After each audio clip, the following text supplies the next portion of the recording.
టీశాట్ వీక్షకులకు నమస్కారం. మనం ఇప్పుడు జనవరి 2024కు సంబంధించిన కరెంట్ అఫైర్స్లో భాగంగా పలు అంతర్జాతీయ అంశాల గురించి చర్చించుకుందాం. సో ఎప్పుడైనా ఏ పోటీ పరీక్షకు ప్రిపేర్ అయ్యేటప్పుడైనా కరెంట్ అఫైర్స్ అనేది చాలా క్రూషియల్ రోల్ ప్లే చేస్తూ వస్తుంటుంది. సో అలాంటి కరెంట్ అఫైర్స్ను చదివేటప్పుడు ఎప్పుడైనా మనము అంతర్జాతీయ అంశాలని, జాతీయ అంశాలని, ప్రాంతీయ అంశాలని, వార్తల్లో వ్యక్తులు, ఇంపార్టెంట్ డేసు, ఆ ఇంపార్టెంట్ డేస్కు ఉండేటువంటి థీమ్స్ ఏంటివి, ఆ ఇంపార్టెంట్ డే ఆ రోజే జరుపుకోవడానికి గల రీజన్ ఏంటి, అంటే బ్యాక్గ్రౌండ్ ఏంటి, సో ఇవన్నీ కూడా చాలా ఇంపార్టెంట్. సో ఇప్పుడైతే ఇలా కరెంట్ అఫైర్స్ని విడివిడి భాగాలుగా చదువుతామో దాన్ని గ్యాదర్ చేసుకోవడం, అంటే ఇన్ఫర్మేషన్ గ్యాదర్ చేసుకోవడం ఈజీ అవుతుంది. అట్ ద సేమ్ టైం దాన్ని రివైజ్ చేయడం కూడా ఈజీ అవుతుంది. సో కరెంట్ అఫైర్స్ని ఇలా విడివిడి విభాగాలుగా విభజించతో పాటుగా దానికి స్టాటిక్ కరెంట్ అఫైర్స్ అంటూ, డైనమిక్ కరెంట్ అఫైర్స్ అంటూ మర్జ్ చేస్తూ చదవాలి. సో స్టాటిక్ కరెంట్ అఫైర్స్ అంటే ఏంటి అంటే, ఏదైనా అంశం ఉందనుకోండి, ఇప్పుడు సమకాలీన అంశం లేదా కాంటెంపరీ ఇష్యూ ఏదైనా జరుగుతుంది అనుకోండి, ఆ దానికి సంబంధించిన క్వశ్చన్ అడిగితే అది డైనమిక్ కరెంట్ అఫైర్స్గా కన్సిడర్ చేస్తారు. అలా కాకుండా ఏదైనా అంశము జరుగుతున్న అంశానికి సంబంధించిన బ్యాక్గ్రౌండ్ అడిగారనుకోండి, దాన్ని స్టాటిక్ కరెంట్ అఫైర్స్ అంటారు. ఫర్ సపోజ్ ఇప్పుడు ఈ ఇయర్ జరిగినటువంటి గణతంత్ర దినోత్సవ వేడుకలకు ఫ్రాన్స్ అధ్యక్షుడు రావడం జరిగింది. సో ప్రీవియస్గా ఎవరు వచ్చారు అని అడగొచ్చు. సో ప్రీవియస్గా ఎవరు, ఫ్రాన్స్ అధ్యక్షుడు ఎవరు, ఇమాన్యుయల్ మ్యాక్రాన్ వచ్చారు 75వ గణతంత్ర దినోత్సవ వేడుకలకు ముఖ్య అతిథిగా. సో ఇది వచ్చేసి dynamic current affairs related question. అలా కాకుండా static related current affairs question ఏంటి అంటే, సో ప్రీవియస్ ఎవరు వచ్చారనో, లేకపోతే మొట్టమొదటిసారిగా మనం జరుపుకున్నటువంటి గణతంత్ర వేడుకలకు ముఖ్య అతిథిగా ఎవరు వచ్చారనే క్వశ్చన్ అడగవచ్చు. సో లాస్ట్ ఇయర్ ఎవరు వచ్చారు అంటే ఈజిప్ట్ అధ్యక్షుడు రావడం జరిగింది, అబ్దుల్ అతఫ్ ఎల్సిసి అనే వ్యక్తి. సో అంతకుముందు 1950లో జనవరి 26న ముఖ్య అతిథిగా ఎవరు వచ్చారు అంటే ఇండోనేషియాకు అధ్యక్షుడిగా ఉన్నటువంటి సుకర్ణో. సో ఇవి static current affairs. So current అఫైర్స్లో static and dynamic current affairs అంటే ఏదైనా అప్పటికప్పుడు జరుగుతున్న అంశం గురించి అడిగారనుకోండి, అది డైనమిక్ కరెంట్ అఫైర్. అలా కాకుండా ఆ సమకాలీన అంశం గురించి, బ్యాక్గ్రౌండ్ గురించి అడిగారనుకోండి, అది static current affairs.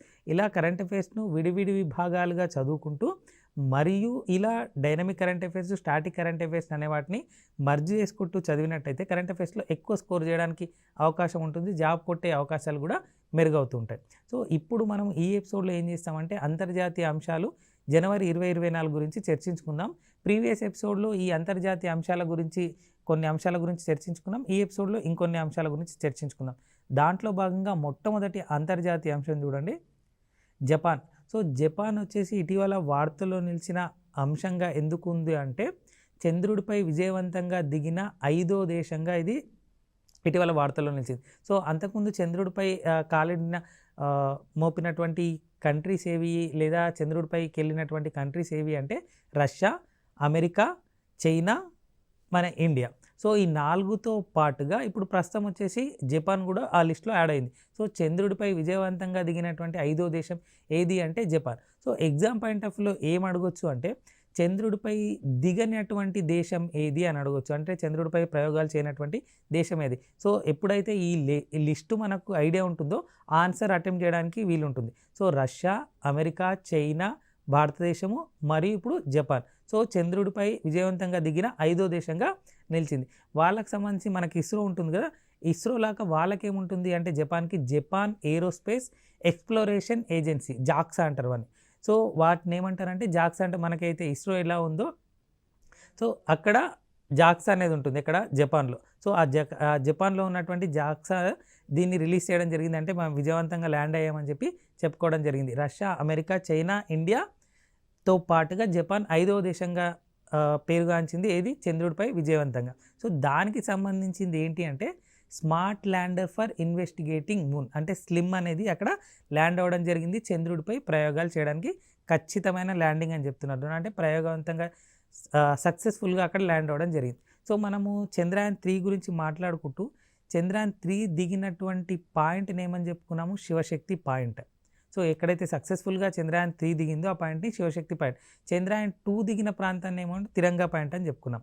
So Chandrayaan 3లో Pragyan rover, Vikram land, so వీటి గురించి కూడా చెప్పుకున్నాం. సో ఒక అంశాన్ని మనం చదువుతున్నప్పుడు దాని రిలేటెడ్గా ఉన్నటువంటి ఏ అంశమైనా క్వశ్చన్గా వచ్చే అవకాశం ఉంది. సో జపాన్తో పాటుగా మిగతా 4 దేశాలు ఏది చంద్రుడిపై విజయవంతంగా దిగినటువంటి మిగతా కంట్రీస్ ఏవంటే రష్యా, అమెరికా, చైనా, భారతదేశం. సో శివశక్తి పాయింట్ అనేది ఏంటి అంటే చంద్రయాన్-3 ల్యాండ్ అయినటువంటి ప్లేస్. సో చంద్రయాన్-2 ల్యాండ్ అయ్యి అక్కడ అంటే క్రాష్ అయిపోయిందిగా, అక్కడ దానికి సంబంధించిన పాయింట్ ఏంటంటే తిరంగా. ఇది తిరంగా. నెక్స్ట్ అంశం చూడండి, భారతదేశం మరియు France ground breaking defence space agreement. So భారతదేశానికి ఫ్రాన్స్కి మధ్య ఒక డిఫెన్స్ స్పేస్ అగ్రిమెంట్ రావడం జరిగింది. ఈ ఒప్పందం ప్రకారం ఏంటి అంటే సైనిక ఉపగ్రహాల ఉమ్మడి అభివృద్ధి చేయడము మరియు వినియోగానికి ఉపయోగపడుతుందని చెప్పి ఈ అగ్రిమెంట్ని చేసుకోవడం జరిగింది. ఎవరు? ఫ్రాన్స్ అండ్ భారతదేశం.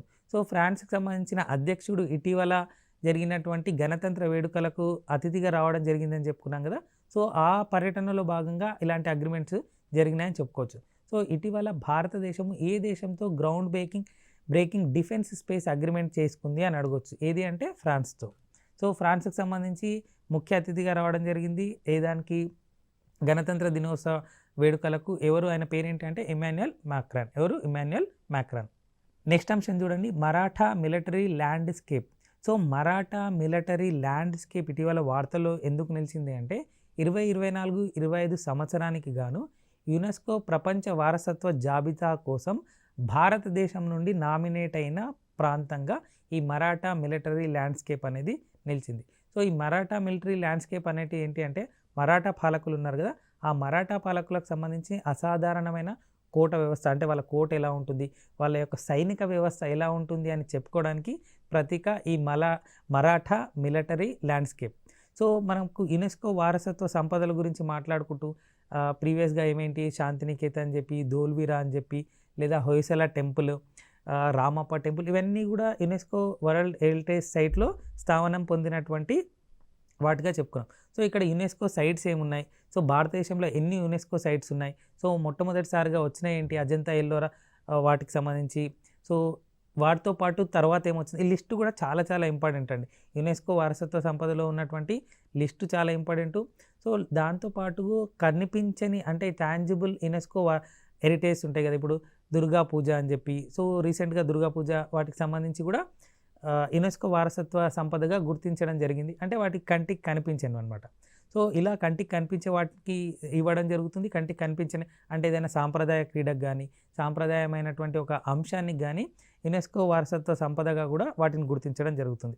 సో ఇక్కడ ఉన్నటువంటిది ఏంటంటే మరాఠా మిలిటరీ ల్యాండ్స్కేప్. సో మరాఠాకి సంబంధించిన అంశం. దీన్ని 2024-25 గాను యునెస్కో ప్రపంచ వారసత్వ జాబితా కోసం నామినేషన్ కోసం పంపించింది భారతదేశం. సో యునెస్కో యొక్క ప్రధాన కార్యాలయం ఎక్కడుంది? ఫ్రాన్స్లోని ప్యారిస్లో. ఇక్కడ ప్యారిస్లో. నెక్స్ట్ అంశం చూడండి, సో అప్పుడప్పుడు విన్యాసాలు, వాయు విన్యాసాలు కానీ, ఆర్మీ విన్యాసాలు కానీ, నేవీ విన్యాసాలు కానీ జరుగుతుంటాయి. అవి చాలా చాలా ఇంపార్టెంట్ అని చెప్తాను. మ్యాచ్ ద ఫాలోయింగ్గా రావచ్చు, లేదా ఆ విన్యాసాలు ఏ దేశాల మధ్యలో జరిగినాయని అడగవచ్చు, ఎక్కడ జరిగినాయని అడగవచ్చు. సో ఇక్కడ చూడండి, సదా తాన్సిక్ అనేది జనవరి 29 నుండి అంటే జనవరి నుండి ఫిబ్రవరి 10 వరకు జరిగేటువంటి విన్యాసాలు. సో ఎక్కడ జరగబోతున్నాయి అంటే రాజస్థాన్లో. ఎక్కడ? రాజస్థాన్లో. సో ఏ దేశాల మధ్యలో అని అడగవచ్చు. ఏ దేశాలు అంటే భారతదేశం మరియు సౌదీ అరేబియా. సో ఎప్పుడైనా అండి ఇలాంటి విన్యాసాలు వస్తే అవి ఏ విన్యాసాలు? నేవీ విన్యాసాల, వాయు విన్యాసాల, ఆర్మీ విన్యాసాల, లేదా ఎక్కడ జరిగాయి, ఏ ప్రాంతంలో జరిగాయి. ఇంకొకటి దానికి సంబంధించి ఇంపార్టెంట్ ఏంటంటే ఏ దేశాల మధ్యలో జరుగుతున్నటువంటి విన్యాసాలు. సో ఇక్కడ చూడండి, సదా తాన్సిక్ అనేది ఏ దేశాల మధ్యలో జరుగుతున్నటువంటి సంయుక్త సైనిక విన్యాసాలు? భారతదేశం మరియు సౌదీ అరేబియా. ఎప్పటి నుండి ఎప్పటి వరకు? జనవరి 29 నుండి ఫిబ్రవరి 10 దాకా. అంటే జనవరి 29 నుండి ఫిబ్రవరి 10 వరకు జరుగుతుంది. ఎక్కడ? ఏ ప్లేస్లో? రాజస్థాన్లో. సో చాలా చాలా ఇంపార్టెంట్ అండి. ఎగ్జామ్ పాయింట్ ఆఫ్ వ్యూలో వీటిని ఎలా అడుగుతాడంటే మ్యాచ్ ద ఫాలోయింగ్గా అడిగే అవకాశం ఉంది. అంటే ఇప్పుడు చూడండి, సదా తాన్సిక్ ఇచ్చి ఏ ప్లేస్లో జరిగిందని ఇవ్వచ్చు, లేదా సదా తాన్సిక్ ఇచ్చి ఏ దేశాల మధ్యలో జరిగింది అని ఇవ్వచ్చు. సో అట్లా సూర్యకిరణ్ అని చెప్పి, ఆస్ట్రాఖండ్ అని చెప్పి ఇట్లా చాలా చెప్పుకున్నాం మనం. సో ఇవన్నీ కూడా సైనిక విన్యాసాల్లో భాగంగాను, వాయు విన్యాసాల్లో భాగంగాను, నేవీ విన్యాసాల్లో భాగంగాను అడిగే అవకాశాలు ఎక్కువగా ఉన్నాయి. ప్రీవియస్ ఎగ్జామ్లో కూడా అడిగారనమాట. నెక్స్ట్ చూడండి, ఆస్ట్రేలియన్ ఓపెన్ గురించి. సో ఆస్ట్రేలియన్ ఓపెన్ టెన్నిస్కి సంబంధించింది కదా. సో ఆ టెన్నిస్కి సంబంధించి గ్రాండ్ స్లామ్స్ ఉంటాయి. వాటిలో Australian open, US open, Wimbledon, French open. So ఇలా 4 గ్రాండ్ స్లామ్స్ ఉంటాయి. దాంట్లో భాగంగా ఇప్పుడు రీసెంట్గా జరిగినటువంటి ఆస్ట్రేలియన్ ఓపెన్లో పురుషుల జట్లు ఎవరు నెగ్గారు, మహిళల జట్లు ఎవరు నెగ్గారు, సో మిక్స్డ్ దాంట్లో ఎవరు నెగ్గారో చూద్దాం. సో పురుషుల విభాగంలోకి వచ్చేసరికి ఇటలీ ఆటగాడైనటువంటి జానిక్ సిన్నర్ విజేతగా నిలిచాడు. సో ఎవరిని ఓడించి అంటే రష్యాకు చెందినటువంటి డానియల్ మెద్వెదేవ్ను. ఎవరు? డానియల్ మెద్వెదేవ్ను. సో అంతేకాకుండా ఆస్ట్రేలియన్ ఓపెన్లో పురుషుల సింగిల్స్ టైటిల్ నెగ్గినటువంటి తొలి ఇటాలియన్ ప్లేయర్గా కూడా నిలిచినటువంటి వ్యక్తి ఎవరంటే జానిక్ సిన్నర్. సో చాలాసార్లు చెప్పానండి, ఎప్పుడైనా కరెంట్ అఫైర్స్లో కీవర్డ్ ఏంటి అంటే మొట్టమొదటిసారి రికార్డు. ఇలాంటి వాటిపైన బిట్స్ అడిగే అవకాశాలు ఎక్కువగా ఉంటాయి. ఎప్పుడైనా కరెంట్ అఫైర్స్ రిలేటెడ్ బిట్ వచ్చిందంటే ఇలా మొట్టమొదటిది రికార్డు నెలకొల్పారు, లేదా తెలంగాణ ప్రాంతానికి సంబంధించిన అంశము భారతదేశ పరంగా కానీ ప్రపంచవ్యాప్తంగా కానీ ఏదైనా పేరు కన్నదా, న్యూస్లో ఉందా, ఇలాంటి వాటిపైన ఎక్కువగా అడిగే అవకాశం ఉంటుంది. వాటిపైన ఎక్కువ ఫోకస్ చేయండి. వాటిని అందుకే నేను పదే ఇంపార్టెంట్ అని చెప్తుంటాను. అంటే దట్ ఈస్ కాల్డ్ కీవర్డ్స్. అంటే కీవర్డ్స్ ఎగ్జామ్ పాయింట్ ఆఫ్ వ్యూలో కీవర్డ్గా గుర్తుంచుకోండి. రికార్డు మొట్టమొదటిసారి. సో వీటిపైన క్వశ్చన్స్ అడిగే అవకాశాలు ఎక్కువగా ఉంటాయి. సో ఆస్ట్రేలియన్ ఓపెన్లో పురుషుల విభాగంలో విన్నర్గా నిలిచింది ఎవరు? Jannik sinner. ఏ దేశానికి సంబంధించిన వ్యక్తి? Italy. So Australian open singles గెలిచినటువంటి మొట్టమొదటి ఇటాలియన్గా కూడా ఆయన రికార్డు నెలకొల్పారు. అందుకు గాను చాలా ఇంపార్టెంట్. సో పురుషుల విభాగంలో అయింది కదా, మహిళల విభాగంలో ఎవరు నెగ్గారో చూద్దాం. సో బెలారస్ కంట్రీకి చెందినటువంటి అరీనా సబలెంకా. సో ఈమె విజేతగా నిలిచింది. ఏది? ఆస్ట్రేలియన్ ఓపెన్ మహిళల విభాగంలో. సో సబలెంకా గురించి మాట్లాడుకుంటూ ప్రీవియస్ ఎపిసోడ్లో చెప్పాను దీని గురించి. జకోవిచ్ మరియు సబలెంకా ఉత్తమ ప్లేయర్గా ఎన్నిక కాబడ్డారు అని చెప్పి. సో అరీనా సబలెంకా అప్పుడు కూడా మనం వార్తల్లో వ్యక్తులుగా చెప్పుకున్నాం, ఇక్కడ చెప్తున్నాను. ఆస్ట్రేలియన్ ఓపెన్లో భాగంగా చెప్పుకుంటున్నాము. మహిళల విభాగంలో టైటిల్ నెగ్గింది ఎవరంటే బెలారస్కు చెందినటువంటి సబలెంకా. ఎవరు? బెలారస్కు చెందినటువంటి సబలెంకా. ఎవరిని ఓడించింది అంటే చైనాకు చెందినటువంటి జెంగ్ కియాన్వెన్ను ఓడించి ఈమె ఈ టైటిల్ను కైవసం చేసుకోవడం జరిగింది.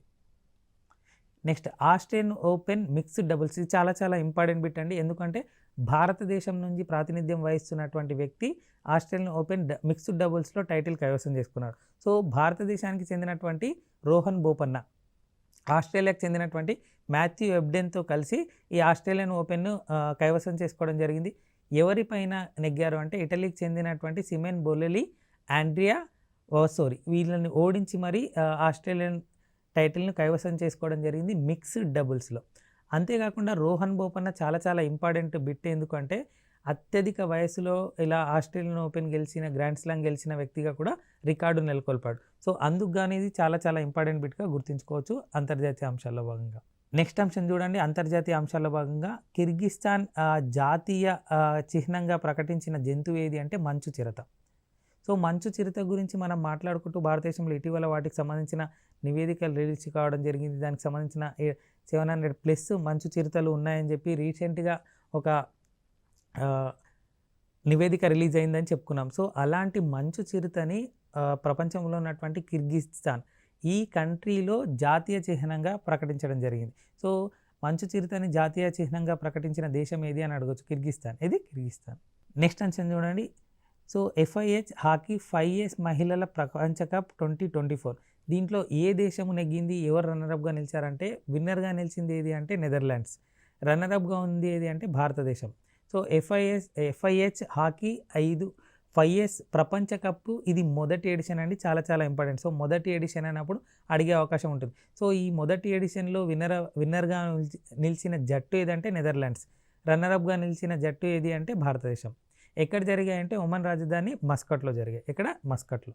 నెక్స్ట్ అంశం చూడండి. డెజర్ట్ నైట్ అనేది కూడా విన్యాసాలకు సంబంధించింది. ఇందాక మనం ఒక విన్యాసాల గురించి మాట్లాడుకున్నాం కదా. సో అలానే ఇక్కడ ఉన్నటువంటి విన్యాసాలు ఏంటి అంటే డెజర్ట్ నైట్. ఏ దేశాల మధ్యలో జరిగేటువంటి విన్యాసాలు, ఎక్కడ జరుగుతున్నాయి ఇక్కడ చూద్దాం. అరేబియా సముద్రం మీదుగా జరిగేటువంటి విన్యాసాలు. మీదుగా అన్నాను కాబట్టి వైమానిక విన్యాసాలు. సో ఇది చాలా ఇంపార్టెంట్ బిట్ అండి. వైమానిక విన్యాసాలు నేవీ, ఆర్మీ ఏ విన్యాసాలు అని అడగవచ్చు, ఎక్కడ జరిగాయని అడగవచ్చు, ఏ దేశాల మధ్యలో జరిగాయని అడగవచ్చు. సో డెజర్ట్ నైట్ అనేది ఫ్రాన్స్, భారతదేశము, UAEల మధ్య జరుగుతున్నటువంటి విన్యాసాలు. ఎక్కడ? అరేబియా సముద్రం. ఎలాంటి విన్యాసాలు? వైమానిక విన్యాసాలు. ఇది వైమానిక విన్యాసాలు. అంశం చూడండి. మలాథియాన్ అనేది చాలా ఇంపార్టెంట్ బిట్ అండి. ఇంటర్నేషనల్ పరంగా, రిలేషన్షిప్ పరంగా అనుకోవచ్చు, సైన్స్ అండ్ టెక్లో భాగంగా అనుకోవచ్చు. సో మలాథియాన్ అనేది ఏంటి అంటే మిడతలు ఉంటాయి కదా, లోకస్ట్ దాడి అని చెప్పుకున్నాం, మిడతల దాడి. సో ఆ మిడతల దాడిని అరికట్టడంలో ఈ మలాథియాన్ ఉపయోగపడుతుంది. సో మిడతల దాడిలో ఉపయోగపడే ప్రేరకం ఏది అని అడగొచ్చు. ఏదంటే మలాథియాన్.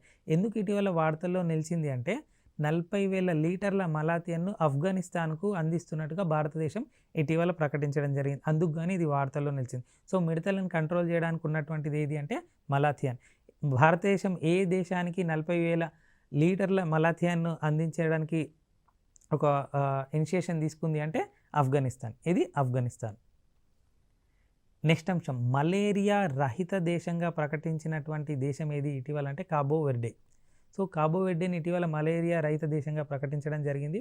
ఎవరు అంటే ప్రపంచ ఆరోగ్య సంస్థ. సో వరల్డ్ హెల్త్ ఆర్గనైజేషన్ ఉంటుంది, ఆ వరల్డ్ హెల్త్ ఆర్గనైజేషన్ దీన్ని ప్రకటించడం జరిగింది. సో వరల్డ్ హెల్త్ ఆర్గనైజేషన్కి సంబంధించిన అంశం కాబట్టి దాని యొక్క ప్రధాన కార్యాలయం ఎక్కడుంది? జెనీవాలో. ఎక్కడ? జెనీవాలో. దాని యొక్క హెడ్గా ఎవరున్నారు ఇప్పుడు అంటే టెడ్రస్ అథనామ్ ఘెబ్రెయెసస్. ఈ రెండు కూడా చాలా చాలా ఇంపార్టెంట్ అండి. గత కొన్ని సంవత్సరాలు అంటే కరోనా టైం నుంచి కూడా వరల్డ్ హెల్త్ ఆర్గనైజేషన్ అనేది చాలా చాలా గొప్పగా పనిచేసింది. అందుకు గాను దాని యొక్క ప్రధాన కార్యాలయం, దాని యొక్క హెడ్ చాలా చాలా ఇంపార్టెంట్. సో ఎక్కడుంది అది అంటే జెనీవాలో, స్విట్జర్లాండ్లోని జెనీవాలో. సో దాని యొక్క హెడ్ ఎవరు అంటే టెడ్రస్ అథనామ్ ఘెబ్రెయెసస్. నెక్స్ట్ అంశం చూడండి, ఖంజర్. ఖంజర్ అనేది ఇది కూడా ఒక విన్యాసం అండి. ఇందాకే 2 విన్యాసాల గురించి మాట్లాడుకున్నాం, ఇది మూడోది ఈ ఎపిసోడ్లో. ఖంజర్ అనేది ఏంటి అంటే ఏ దేశాల మధ్యలో జరుగుతున్నటువంటి విన్యాసం అంటే కిర్గిస్తాన్ మరియు ఇండియా మధ్యలో జరుగుతున్నటువంటి జాయింట్ స్పెషల్ ఫోర్సెస్ ఎక్సర్సైజ్. ఎక్కడ జరుగుతుంది అంటే హిమాచల్ ప్రదేశ్లో. ఎక్కడ? హిమాచల్ ప్రదేశ్లో. ఎప్పటి నుండి ఎప్పటి వరకు అంటే ఫిబ్రవరి 3 వరకు. ఎప్పటి నుండి అంటే జనవరి 22 నుండి. సో ఎక్కడ జరుగుతుంది? హిమాచల్ ప్రదేశ్లో. సో ఖంజర్ అనేది ఏ దేశాల మధ్యలో జరుగుతున్నటువంటి విన్యాసాలు అంటే ఇండియా మరియు కిర్గిస్తాన్. ఎన్నో ఎడిషన్ అంటే 11th ఎడిషన్. ఎక్కడ జరుగుతుంది అంటే హిమాచల్ ప్రదేశ్లో. చాలా చాలా ఇంపార్టెంట్ బిట్ అండి. నెక్స్ట్ అంశం చూడండి, non aligned movement NAM summit. Non aligned movement summit ఎక్కడ జరిగింది అంటే ఉగండాలోని కంపాలలో. ఎక్కడ? ఉగండాలోని కంపాలలో. సో ఇది 19వ సదస్సు అండి, సమ్మిట్. దీని యొక్క థీమ్ వచ్చేసి ఏంటి అంటే భాగస్వామ్య గ్లోబల్ ఐశ్వర్యం కోసం లోతైన సహకారం అనేది ఈ ఇయర్ యొక్క నామ్ సమ్మిట్ యొక్క థీమ్. నెక్స్ట్ అంశం చూడండి, క్యాండీ. సో క్యాండీ అనేది శ్రీలంకలో ఉన్నటువంటి ప్రాంతము. ఎందుకు ఇటీవల వార్తల్లో నిలిచిన ప్రదేశంగా ఉంది అంటే క్యాండీ అనే ప్రాంతంలో ఐఐటి మద్రాస్కు సంబంధించి ఒక కొత్త క్యాంపస్ని ఏర్పాటు చేయబోతుందంట భారతదేశం. సో అందుకు గాను ఇటీవల వార్తల్లో నిలిచింది. సో ఐఐటి మద్రాస్ రాబో రోజుల్లో కొత్త క్యాంపస్ను శ్రీలంకలో ఎక్కడ ఏర్పాటు చేయబోతుంది అని అడగచ్చు. ఎక్కడంటే క్యాండీలో. ఎక్కడ? క్యాండీలో. నెక్స్ట్ అంశం చూడండి, అంతర్జాతీయ ఒంటెల పండుగ. అంతర్జాతీయ ఒంటెల పండుగ ఎక్కడ జరిగింది అని అడగచ్చు. ఎక్కడంటే రాజస్థాన్లోని బికనీర్లో. సో ఇలాంటి డైరెక్ట్ క్వశ్చన్ అడగచ్చు అండి. అంతర్జాతీయ ఒంటెల పండుగ ఇటీవల ఎక్కడ జరిగింది? ఎక్కడంటే మ్యాక్సిమం మనకు ఒంటెలు అనగానే ఏం గుర్తుకొస్తుంది? రాజస్థాన్. సో పర్టికులర్గా ప్లేస్ చెప్పాలంటే బికనీర్లో. ఎక్కడ? బికనీర్లో. నెక్స్ట్ అంశం చూడండి, దక్షిణ కొరియా పార్లమెంట్లో ఒక బిల్లు ప్రవేశపెట్టడం జరిగింది. ఆ బిల్లు యొక్క ముఖ్య ఉద్దేశం అంటే ఏంటి అంటే కుక్క మాంసాన్ని అక్కడ నిషేధించడం జరిగింది. దాన్ని తినడం కానీ విక్రయించడాన్ని నిషేధిస్తున్నట్టుగా దక్షిణ కొరియా పార్లమెంట్లో బిల్లు కావడం జరిగింది. సో కుక్క మాంసాన్ని విక్రయించడం కానీ తినడం కానీ నిషేధించడం కోసం బిల్లు పెట్టినటువంటి పార్లమెంట్ ఏది? ఏ దేశ పార్లమెంట్ అంటే దక్షిణ కొరియా. ఇది దక్షిణ కొరియా. నెక్స్ట్ అంశం చూడండి, ఒక ఎయిర్ ట్రాన్స్పోర్ట్ రీసెర్చ్ సంస్థ అయినటువంటి స్కైట్రాక్స్. ఈ స్కైట్రాక్స్ అప్పుడప్పుడు నివేదికలు రిలీజ్ చేస్తూ ఉంటుంది. దాంట్లో భాగంగా ఏంటి అంటే అత్యుత్తమంగా పనిచేసినటువంటి విమానాశ్రయాలు ఏది, సో రద్దీ గల విమానాశ్రయం, ఇవన్నీ కూడా దీంట్లో భాగంగా రిలీజ్ అవుతుంటాయి. రీసెంట్గా రిలీజ్ అయిన దాంట్లో ప్రపంచంలోనే ఉత్తమ విమానాశ్రయంగా గుర్తింపబడ్డటువంటి విమానాశ్రయం ఏది ఈ నివేదిక ప్రకారం అంటే సింగపూర్లోని చాంగి విమానాశ్రయం. సో ఈ సింగపూర్లోని చాంగి విమానాశ్రయం 2023 గాను ఉత్తమ విమానాశ్రయంగా పేరుగాంచింది. ఏ నివేదిక ప్రకారం? Skytrax. Next BIMSTEC. So BIMSTEC అనే సంస్థకు సెక్రటరీ జనరల్గా ఎవరిని నియమించారంటే ఇంద్రమణి పాండే. ఎవరు? ఇంద్రమణి పాండే. సో బిమ్స్టెక్ అంటే ఏంటి అంటే bay of Bengal initiative for multi sectoral technical and economic cooperation అనేది బిమ్స్టెక్ యొక్క పూర్తి నామం. సో ఆ బిమ్స్టెక్ యొక్క సెక్రటరీ జనరల్గా ఎవరిని నియమించారు, ఎవరు బాధ్యత స్వీకరించబోతున్నారు అంటే ఇంద్రమణి పాండే. సో ఈ బిమ్స్టెక్ కంట్రీస్లో ఏవేవి ఉన్నాయో చూడండి, India, Bhutan, Bangladesh, Myanmar, Thailand, Nepal, Sri Lanka. ఇవన్నీ కూడా బిమ్స్టెక్ కంట్రీస్గా ఉన్నటువంటి సభ్య దేశాలు. సో బిమ్స్టెక్ అంటే ఏంటి? Bay of Bengal initiative for multi sectoral multi sectoral technical and economic cooperation అనేది బిమ్స్టెక్ యొక్క పూర్తి ఫుల్ ఫామ్ అనమాట. సో బిమ్స్టెక్ యొక్క సెక్రటరీ జనరల్గా ఎవరిని నియమించారు? ఇంద్రమణి పాండే. నెక్స్ట్, ఇటీవల మొక్కల పెరుగుదలకు వేగవంతం చేసే మట్టిని శాస్త్రవేత్తలు గుర్తించడం జరిగింది లేదా కనుగొనడం జరిగింది. ఏ దేశపు శాస్త్రవేత్తలు అంటే స్వీడన్. సో స్వీడిష్ శాస్త్రవేత్తలు మొక్కల పెరుగుదలను వేగవంతం చేసే మట్టిని ఆవిష్కరించడం జరిగింది. సో మొక్కల పెరుగుదలను వేగవంతం చేసే మట్టిని ఆవిష్కరించిన శాస్త్రవేత్తలు ఎవరంటే స్వీడన్ దేశానికి చెందిన వాళ్ళు. నెక్స్ట్ అంశం చూడండి, 10,000 మెగావాట్ల విద్యుత్. సో వచ్చే 10 ఏళ్లలో భారతదేశానికి ఎగుమతి చేయనున్న నేపాల్. సో 10,000 మెగావాట్ల విద్యుత్ని ఏ దేశం నుండి భారతదేశం దిగుమతి చేసుకోవాలనుకుంటుంది అంటే నేపాల్ నుండి. ఎక్కడ నుండి? నేపాల్ నుండి. నెక్స్ట్ అంశం, డెజర్ట్ సైక్లోన్. ఇప్పటిదాకా మనం 3 వాటి గురించి అంటే వ్యాయామాల గురించి లేదా ఎక్సర్సైజ్ గురించి చెప్పుకున్నాం కదా. ఇక్కడ చూడండి ఇంకోటి డెజర్ట్ సైక్లోన్. సో ఈ డెజర్ట్ సైక్లోన్ అనేది ఎక్కడ జరగబోతుంది అంటే రాజస్థాన్లో. ఎక్కడ జరిగింది అంటే రాజస్థాన్లో. రాజస్థాన్లోని మహాజన్లో. ఎక్కడ? మహాజన్లో. సో ఎన్నో ఎడిషన్ అంటే ఫస్ట్ ఎడిషన్. సో చాలా చాలా ఇంపార్టెంట్ అండి, మొదటి ఎడిషన్ కాబట్టి అడిగే అవకాశాలు ఎక్కువగా ఉంటాయి. సో డెజర్ట్ సైక్లోన్ అనేది భారతదేశం మరియు UAE joint military exercise, united Arab Emirates మధ్య జరుగుతున్నటువంటి joint military exercise desert cyclone. ఎప్పుడు జరిగాయి? జనవరి 2 నుండి 15 వరకు. ఎన్నో ఎడిషన్? First edition. ఎక్కడ జరిగింది? రాజస్థాన్లోని మహాజన్లో. ఎక్కడ? మహాజన్లో. ఇప్పటి వరకు మనము జనవరి 2024 సంబంధించిన కరెంట్ అఫైర్స్లో భాగంగా పలు అంతర్జాతీయ అంశాల గురించి చర్చించుకున్నాం కదా. ఎప్పుడైనా పోటీ పరీక్షలకు ప్రిపేర్ అయ్యే అభ్యర్థులు అది ఏ అంశమైనా కానివ్వండి, దాన్ని చదవడం ఎంత ఇంపార్టెంటో రివిజన్ చేయడం కూడా అంతే ఇంపార్టెంట్. రివిజన్తో పాటుగా ఏదైనా ఇంపార్టెంట్ క్వశ్చన్స్ ఉన్నాయా వాటిని మల్టిపుల్ చాయిస్ క్వశ్చన్ చేయడం కానీ, టెస్ట్ సిరీస్ రాయడం కానీ, మోడల్ పేపర్స్ రాయడం కానీ, question papers multiple choice question చేయడం వల్ల ఏమవుతుందంటే చదివిన దాన్ని రీకాల్ చేసుకోవడం అవుతుంది. అనలైజ్ చేయడం వల్ల ఏమవుతుందంటే ఎక్కువ రోజులు గుర్తుండే అవకాశం ఉంటుంది. ఆ ఉద్దేశంతో గత కొన్ని ఎపిసోడ్లుగా టీశాట్ వాళ్ళు ఏం చేస్తున్నామంటే మేము ఎపిసోడ్లు అంటే వీటికి సంబంధించిన అంశాల లాస్ట్ ఎపిసోడ్లు అంటే ఇప్పుడు అంతర్జాతీయ అంశాలు ఇది సెకండ్ ఎపిసోడ్గా చేస్తున్నాం.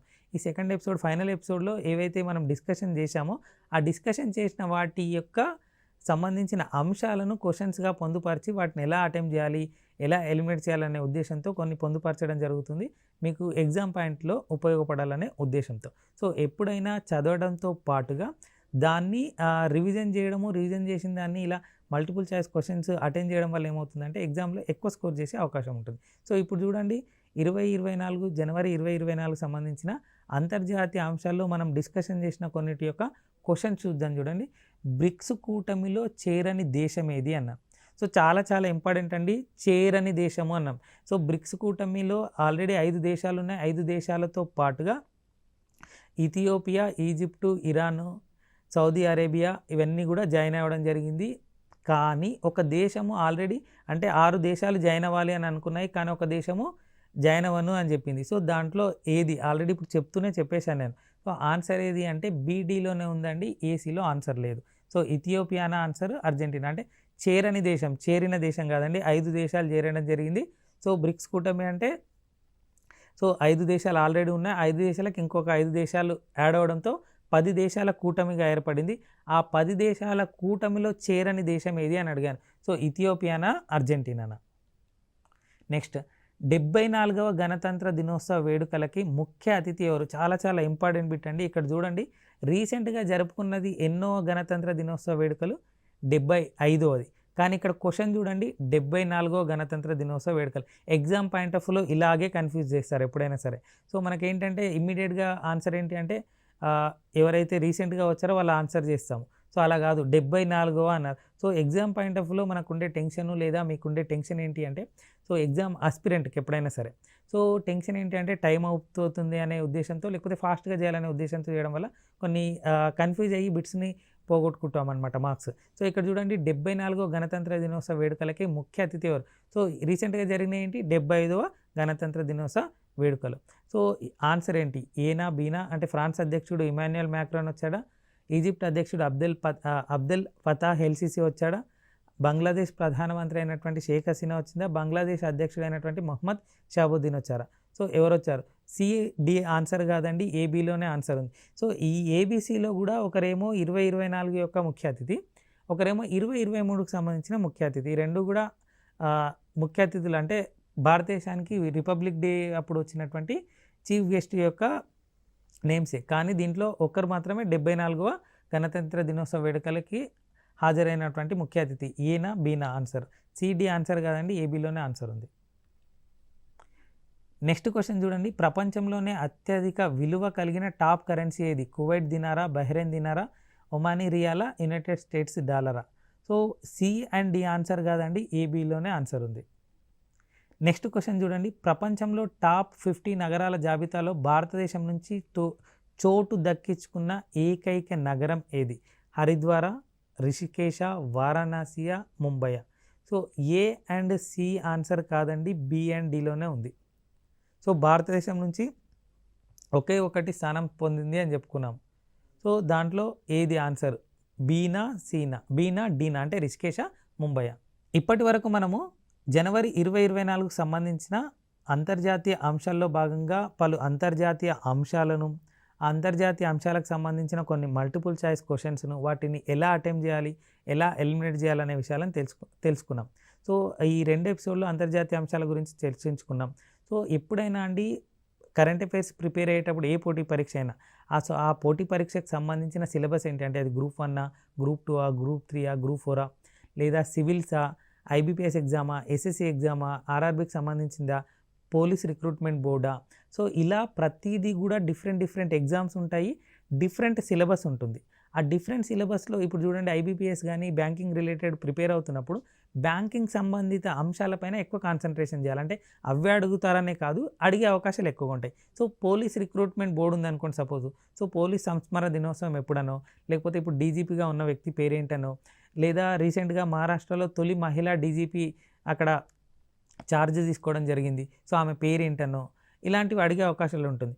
సో అలా ప్రతిదీ ఒక్కొక్క ఎగ్జామ్కు ఒక్కొక్క ప్యాటర్ను, ఒక్కొక్క సిలబస్ ఉంటుంది. దాన్ని బేరీజ్ వేసుకొని దానికి తగ్గట్టుగా అప్రోచ్ మార్చుకుంటూ కరెంట్ అఫైర్స్ అనేది ప్రిపేర్ అవ్వాలి. కరెంట్ అఫైర్స్ అనేది కాదు, ఏ సబ్జెక్ట్ అయినా సరే అలా చదివి దానికి సంబంధించిన అంశాలను ఇలా నోట్స్ రూపంలోనో ఎలా పొందుపరుచుకొని ప్రాక్టీస్ చేయడం వల్ల ఎక్కువ శాతం స్కోర్ చేయడానికి అవకాశం ఉంటుంది. జాబ్ తెచ్చుకోవడానికి కూడా ఎక్కువ అవకాశాలు పెంచుకున్న వాళ్ళం అవుతాం. సో ఇప్పటి వరకు మనము జనవరి 2024కు సంబంధించిన అంతర్జాతీయ అంశాల గురించి చర్చించుకున్నాం కదా. ఇంకొక ఎపిసోడ్లో ఇంకొన్ని అంశాలతో మీ ముందు ఉంటాము. టీశాట్ వీక్షిస్తున్నటువంటి పోటీ పరీక్షల అభ్యర్థులందరికీ టీశాట్ తరపున ఆల్ ది బెస్ట్ తెలుపుతూ ధన్యవాదాలు.